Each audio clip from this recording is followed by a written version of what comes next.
Hello friends, Bihar Harris blogs में आपका स्वागत है। मैं हूं आपका होस्ट हरिओम फौजदार। आमतौर पर जैसा कि आप सबको पता है, मैक्सिमम ट्रैवलर्स जो हैं राजस्थान को घूमने को लेकर बहुत ही उत्साहित रहते हैं। ऐसे ही मैं हूं उनमें से एक। आपके सामने राजस्थान का एक सुंदर सा प्यारा सा शहर, जिसके बारे में देश ही नहीं विदेशों में भी चर्चाएं होती हैं। एक ऐसा शहर जिसे पक्षियों की नगरी, अजय किला तथा ब्रज क्षेत्र के नाम से जाना जाता है। इसे राजस्थान का प्रवेश द्वार भी कहते हैं। यानी कि जब राजस्थान में आप घुसोगे तो सबसे पहले इस शहर को देखोगे। तो दोस्तों, आइए देखते हैं लोहागढ़ दुर्ग, जिसे अजय किला के नाम से जाना जाता है। महाराजा सूरजमल जी जिन्होंने इसको बसाया था, उनके बारे में तथा इस दुर्ग के बारे में एवं इस प्यारे से भरतपुर शहर के बारे में आइए दोस्तों जानकारी लेते हैं। अब यहाँ पे हम खा रहे हैं यहाँ की प्रसिद्ध जो कचौरी, जो कि देवी राम की कचौरी के नाम से प्रसिद्ध है। और दोस्तों, अब हम आगे बढ़ रहे हैं लोहागढ़ दुर्ग की ओर। जैसा कि आप सामने देख पा रहे हो, ये जो दीवारें हैं, ये दीवारें लोहागढ़ की प्राचीन दीवारें हैं, जो कि लोहे जैसी मजबूत दीवारें मानी जाती हैं। जब मुगल और अंग्रेज़ों ने यहाँ पे आक्रमण किया तो उनके तोप के गोले भी इन दीवारों का कुछ ना बिगाड़ सके। इन दीवारों की विशाल चौड़ाई और इन दीवारों की मजबूती अपने आप में एक विशिष्ट पहचान रखती है। इस दुर्ग के चारों ओर जो नहर है वह सुजान गंगा नहर है।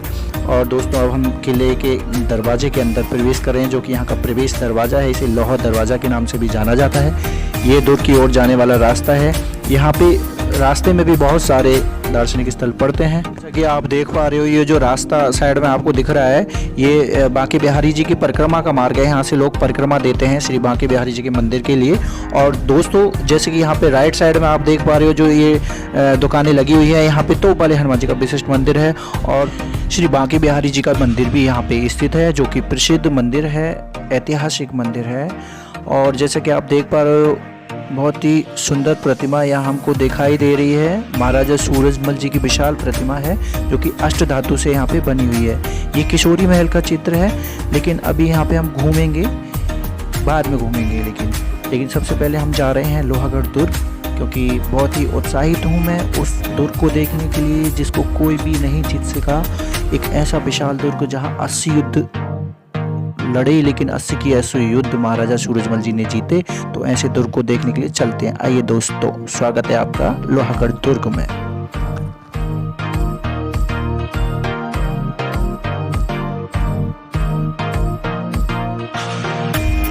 दोस्तों, यहाँ से बस कुछ ही दूरी पर अब अजय दुर्ग लोहागढ़ है, और जहाँ हम प्रवेश करने वाले। हेलो दोस्तों, मैं भी बहुत उत्साहित हूँ इसको देखने के लिए, और हम चल पड़े हैं। अब सामने ही लोहागढ़ दुर्ग है। चलो आइए देखते हैं और अंदर के बारे में आपको बताते हैं कि यहाँ पे क्या क्या है और क्या क्या कैसा है। ठीक है। वीरता, शौर्य, अदम्य साहस, दूरदर्शी का प्रतीक, हिंदुत्व रक्षक अजय महायोद्धा महाराजा सूरजमल जी को बारंबार नमन करते हैं। ये धरोहर हमको देखने का सौभाग्य प्राप्त हुआ। ऐसी धरोहर के समक्ष हम अपने आप को नतमस्तक करते। दोस्तों, जैसे कि आप देख पा रहे हो, बहुत ही मनोरम दृश्य है लोहागढ़ दुर्ग का। यह दुर्ग अपने आप में एक विशिष्ट पहचान रखता है। जैसा कि आप सबको पता है कि अजय किला है, मतलब भारत में एकमात्र अजय किला, जिसको आज तक कोई भी नहीं जीत सका है। तो दोस्तों, आइए हम जानते हैं इस दुर्ग के बारे में। बात करें महाराजा सूरजमल जी की, तो उनका जन्म 13 फरवरी 1707 को हुआ तथा उनकी मृत्यु 25 दिसंबर 1763 को हुई। उनका पूरा नाम श्री महाराज विराजमान ब्रजेंद्र महाराज सुजान सिंह बहादुर है। उनको अन्य नामों से भी जाना जाता है, जैसे कि भूपाल, पालक, भूमिपति, बदनीश, नंद सुजान, सिंह सूरज कुमार, सिंह सूरज सुजान, रविमल इत्यादि। उनके पिताजी का नाम राजा बदन सिंह, उनकी माताजी का नाम रानी देवकी जी। महाराजा सूरजमल जी कद में काठी में बहुत ही सुंदर, सौंदर्य से भरपूर और सुडौल थे। बलशाली शरीर था। उनका कद 7 फुट 2 इंच, वजन लगभग 150 किलो था। महाराजा सूरजमल जी एकमात्र ऐसे राजा थे जिन्होंने दोनों हाथों से तलवारबाजी सीखी थी तथा दोनों हाथों से तलवार चलाने की कला बखूबी जानते थे।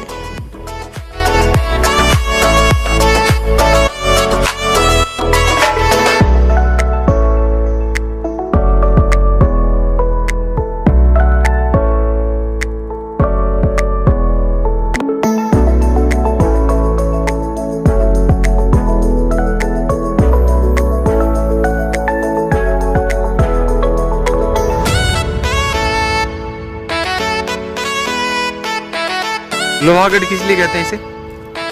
क्योंकि ये जो किला है ये अजय किला है। अच्छा। इसको आज तक किसी ने जीता नहीं, ना किसी मुस्लिम राजा ने ना किसी अंग्रेज ने, इसलिए इसका नाम रखा गया लोहागढ़। लोहागढ़ के संस्थापक महाराजा सूरजमल देश के एकमात्र महाराजा रहे जिन्होंने 2 बार दिल्ली को मुगलों से आज़ाद करवाने के लिए सन 1753 व सन 1763 में आक्रमण किया। उन्होंने 1757 में अकेले ही अब्दाली को मथुरा, वृंदावन, कुमेर, भरतपुर समेत ब्रज को बचाने के लिए लोहा लिया और अंत में अब्दाली उनके खौफ से डरकर भाग गया।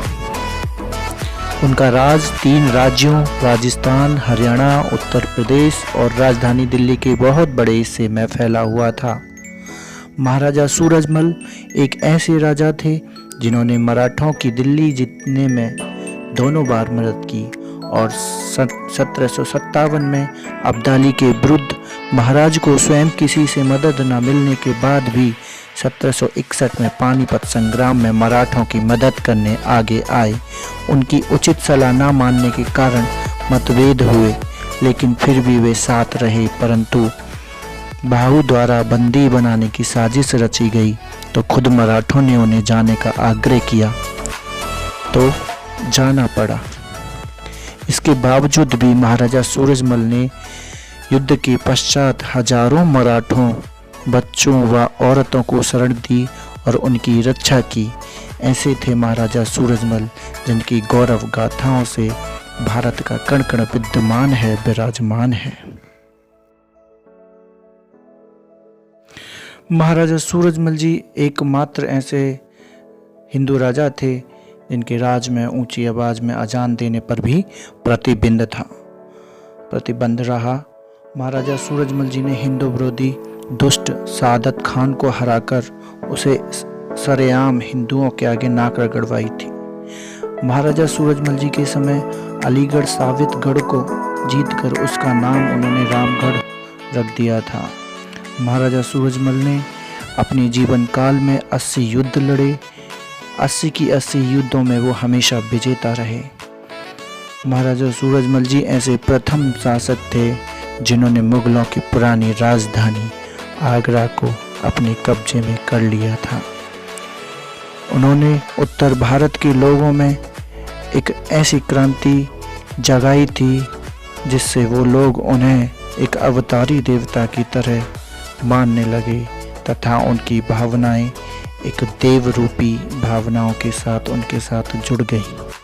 महाराजा सूरजमल जी के बेटे महाराजा रंजीत सिंह भी अपने आप में एक महायोद्धा थे जिन्होंने 1805 में अंग्रेजों को 13 बार लगातार हराया था।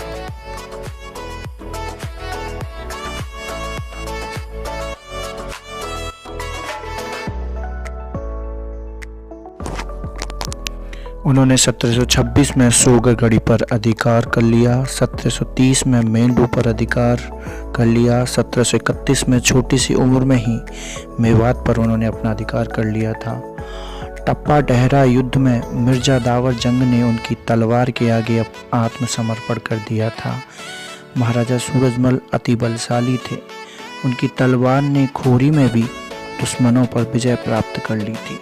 1738 में मथुरा, आगरा के फरेह, ओल, अछनेरा व कुछ अन्य क्षेत्रों को उन्होंने मुगलों से आज़ाद करवाया। फरीदाबाद में मूर्तिजा खान को उन्होंने हराकर नतमस्तक कर दिया।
दोस्तों, अब तक बात की हमने महाराजा सूरजमल जी के इतिहास से संबंधित म्यूजियम को देखने का लुत्फ उठाया, साथ में ही उनके इतिहास पर, उनके पहलुओं पर हमने चर्चाएं की। जो आप चित्र में देख रहे हो ये है 56 खंबा। इनको 56 खंबा के नाम से जाना जाता है। ये म्यूजियम के ऊपर का हिस्सा है।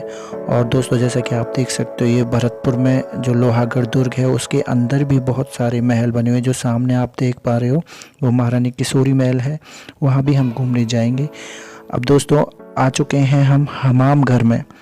ये हमाम घर जो है प्राचीन समय में जो राजा महाराजा स्नान करते थे, नहाते थे, और उस स्थान का नाम होता है हमाम घर। दोस्तों, ये सामने जो आप देख पा रहे हो जो घंटा घर है, वहाँ बहुत सारी जो घंटियाँ लगी हुई हैं। इन घंटियों का सीधा सीधा मतलब ये था कि जब भी दुर्ग के अंदर, महलों के अंदर जो दास थे, दासी थी, जो प्रजा थी, उसको खाना खाने के लिए या किसी भी सूचना के लिए सूचित करने के लिए इन घंटियों को एक साथ बजाया जाता था, जिससे सभी समय पर आते थे, समय पर जगते थे। यह जो घंटाघर हैं ये एक तरह से अलार्म का काम करते थे।